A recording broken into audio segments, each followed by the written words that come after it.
大家好，欢迎来到我频道，我是殷大吉。今天我要说的是一宗发生在海上的离奇失踪案。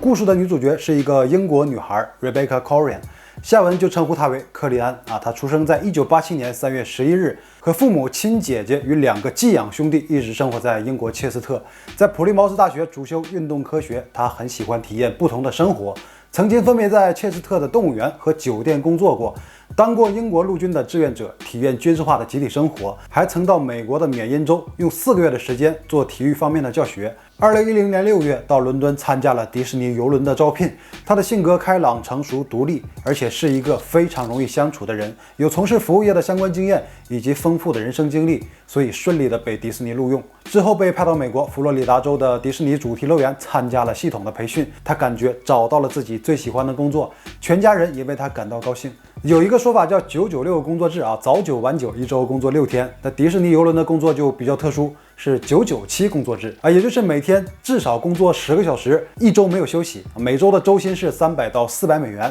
，8个月为一个阶段，连续997，8个月的时间，再休息2个月。所以克利安在培训结束后就回到英国休息了2个月，就正式投入到了迪士尼邮轮的工作。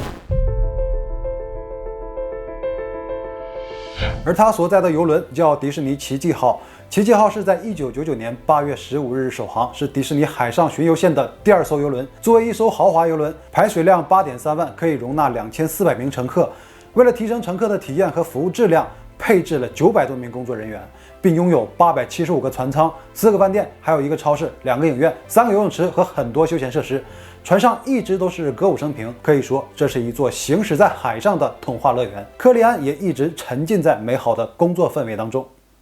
2011年3月21日，迪士尼奇迹号从洛杉矶起航，驶向墨西哥的整个航程为7天。邮轮离开洛杉矶的时候，克利安通过 Facebook 向父母发送了一条信息，一番祝愿过后，说自己会在第2天给他们打电话。也就是这个信息让他的父母感到了无比的焦虑，因为他非但没有按时联系，而且整个人都消失得无影无踪。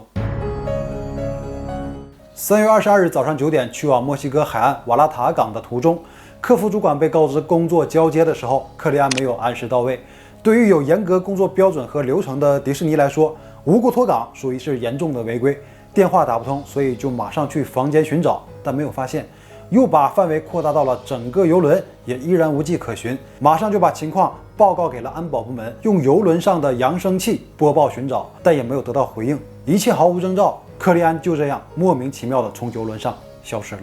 人们开始检查船上的监控录像，果然看到了克利安，发现当日凌晨的5点45分，他的身影出现在了第4层甲板。奇怪的是，他当时穿着宽松的男士衣物，双手抱头在过道徘徊，看起来十分的烦躁。在画面外似乎有人询问是否需要帮助，在录像中可以大概看出克利安的嘴型说 Yeah, I'm fine， 然后他就离开了监控可见的范围，还把上衣的下摆掀了起来扎在腰上。这个行为和他注重形象的作风完全不同。从这以后就再也没有出现过克利安的身影。难道他已经不在船上了吗？又或者说他已经落水了？这需要一个专业的调查。几个小时后，邮轮到达墨西哥的第1个停靠港口，首先是马上通知了克利安的父母，然后开始向政府寻求帮助。根据国际海洋管辖权规定，邮轮只要离开了海岸线20海里，邮轮上所发生的任何案件就不属于船和受害人所在的国家管辖，也不属于最靠近的国家管辖，负责的将会是邮轮的注册国家。那许多大型的邮轮出于经济和税收方面的考虑，通常会选择注册在一些小国家，因为他们在税收的方面都有很好的优惠政策。而克利安失踪所在的这艘迪士尼奇迹号邮轮所在的注册地是巴哈马的首都拿骚。巴哈马是位于大西洋西侧的一个群岛国家，全国警力还不到1000人。事发以后呢，巴哈马政府就指派了一名警察Paul Rowe乘坐迪士尼公司的私人飞机飞越2400公里，来到这艘邮轮上开展了调查工作。只身一人没有任何随行人员，也没有携带任何的专业设备，仅用1天就得出了结论没错，船上一共有3000人，11个独立甲板。他就只是问话了几个船员，没有调查乘客，也没有对所有的客舱进行搜索，就得出了结论首先确定这不是一个刑事案件克利安是在旅程的第2天早上爬上了5号甲板，然后坠海，具体原因无法确定，或许是自杀，或许是站在围栏边上的时候被一个狂浪侵袭，掉进了海里。那甲板到海面的垂直距离为60米，凶多吉少。但克利安的父母一直是无法接受的就这就完了。他们完全不信任这个巴哈马警察的能力。狂浪这件事听着就离谱，而且这些都解释不通他当时为什么穿着男士的衣物。他们收到了一个在5号甲板上发现的一只人字拖鞋，公司说这就是他当时所穿的，或许真的是在甲板上被大浪给卷走了，所以只发现了一只。但是和他关系要好的几个同事证明这不可能属于克利安。那首先是大小不符，风格也不符，而且在拖鞋的侧面还写着别的船员的名字，或许就是别人遗弃在那儿的。那自杀也没有什么理由啊。在父母的眼中，克利安虽然只在迪士尼工作了9个月，但可以感受到他对这一份工作非常热情，还拿到了几张巴黎迪士尼公园的门票，准备找时间全家一起去玩，说明他对未来是有计划的。那这种情况怎么可能自杀呢？但迪士尼却很认同这个调查结果，说就是这么回事，意外或者是自杀，然后还把结果在公司的内部进行了散播。克利安的同事们还纷纷到5号甲板上放上了鲜花。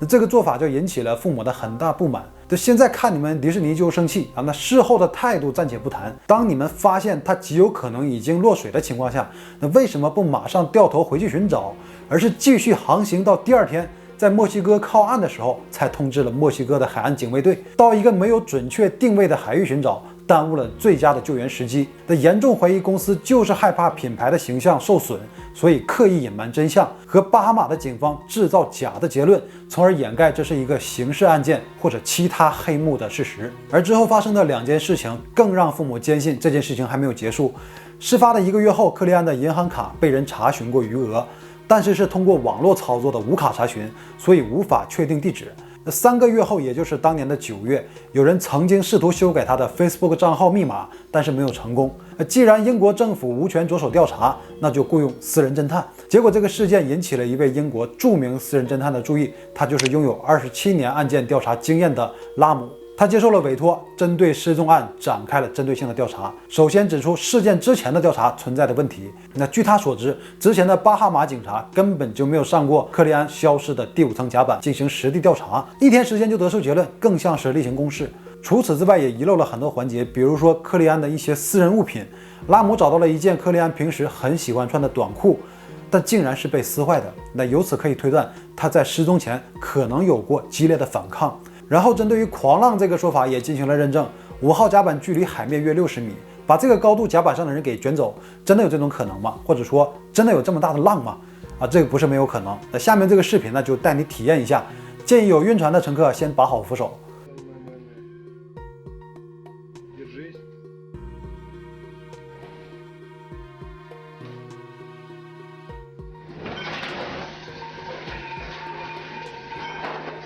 但是根据气象预报和当天的航海日志来看，没有过这种极端天气，也没有人感受到有巨大的颠簸，被海浪卷走这个说法基本上就可以排除。但调查的工作却因为人力和权限的问题到此就停滞不前，因为没有目击者的情况下，肯定就需要更多的监控资料。但迪士尼却非常的不配合，拒不提供英国政府都没有权利调查这个事件，私人侦探更不可能。而有调查权限的巴哈马警方说，这件事情已经盖棺定论，所以不会再重启调查。最终拉姆给出的推测是，克利安的死有2种可能：一，遭到了性侵后被人从甲板上推到了海里；二，自身原因跳海自杀。那谁查询了他银行卡的余额，谁试图修改他的社交账号密码，都不得而知。尽管克利安的父母一直在努力接受电视台的采访，寻求各方面的帮助，还拜访了当时的一位英国大臣，请求英国警方能重启案件调查。发言人也对外表示，那是时候让英国政府为英国公民在海外的安全撑腰了。然后就没有了下文。随着时间的消耗，事件的热度也在不断变低，到慢慢的被人淡忘。2015年9月，在克利安的家乡，他的亲友们在当地的一个公园里种下了一棵小树，以此纪念不知身在何处的克利安。但事情还没有就此落下帷幕。2017年，29岁的翠西打破了沉默。他说自己是克利安的同性恋人，之所以多年沉默，就是因为想要保护他的形象，因为他表面所呈现的健康形象并不完全真实。2个人是同事关系，在一次聚会上相识，很快就发展成为了恋人。可是有一天，翠西发现克利安在吸食可卡因，他解释说是因为在年少时期遭遇过性侵，多年始终无法走出这个阴影，所以对异性很排斥，而且自己的性取向一直对家人有所隐瞒，害怕他们都感到厌恶，所以他长期吸食可卡因来帮助压抑这些情绪。那事情的转折点是翠西和自己的前男友迪文复合，迪文也是在邮轮上工作，这让克利安受到了很大的打击，经常酒后情绪崩溃，说一些很丧的话，还会伴有暴力的自虐行为，说自己想从邮轮上跳下去，却没有勇气，感到自己很懦弱。那翠西也经常安抚克利安的情绪。在失踪的前一天晚上，克利安、翠西和男友三人一起在酒吧喝酒，克利安主动提出结束以后三个人一起回房间发生关系。那两个人也都没有拒绝。事后翠西就在床上睡去，半夜克利安把她叫醒，说想出去散步，但是被拒绝，就执意一人出去。那翠西就把迪文的衣服扔给了克利安，可没有想到那就是两人的最后一次相见。克利安出去以后被监控拍到，身上穿的正是迪文的衣服。结合他之前的一些举动和说过的话，翠西认为他是自己跳海结束了生命。而克利安的父母始终没有对这个说法发表过任何言论。两个人的心情如何，是否还在努力追查事件的真相，我们不得而知，因为他们至今也没有再出现在公众的视野当中。那自从2000年以来发生过300多宗在邮轮上的失踪事件，被查明失踪原因的只有不到10%，因为无法找到被害人，又没有目击证人的情况下，就无法认定到底是不是一起凶杀案，只能判定为自杀或者是意外落水身亡。另外，每年约有2500万人会用邮轮的出行，但很少有人知道，如果船航行在了国际海域，所有人的身家性命就交给了类似巴哈马、巴拿马、百慕大马绍尔群岛这类的国家。针对于这种现象呢，各国也在积极的协调。目前，美国的 FBI 已经有权调查美国公民在国际海域上的案件。那感谢大家的支持和理解，以上就是本期的所有内容。最后也别忘了点赞关注，我谢谢你了。